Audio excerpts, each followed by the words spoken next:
درنو لیدونکو سلامونه او نیکی هیلې مې ومنئ. له کابل هوایي ډګر څخه نړیوالې الوتنې پیلیږي.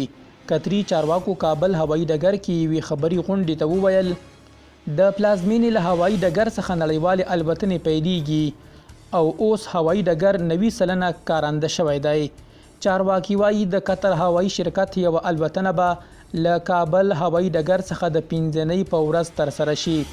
له طالب ډلې سره یو ځای خبري غونډې ته وینا کې قطري چارواکو وویل د الوتکو کېناستو آلات، رادار او نور اړین آلات په بشپړ ډول کارنده شوي دي او ځینې تخنیکي ستونزې لا هم پاتې دي چې په وینا یې 90% بلل کېدای شي.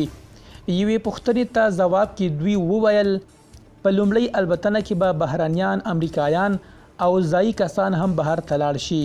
چارواکي وایي دې ته باید د وګړو ایستلو پر ځای د خپلسري لیږد نوم ورکړل شي.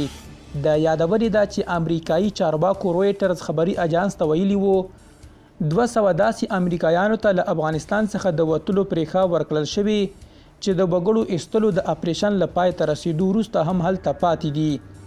یو امریکایي چارواکي له دې مخکې وویل طالب چارواکي سلا شوي چې 200 ولسي امریکایانو او د نورو هیوادونو وګړو ته چې په افغانستان کې لا هم ایثار پاتې دي په کرایه شوو الوتکو کې له افغانستان څخه د وتلو پریښه ورکړي.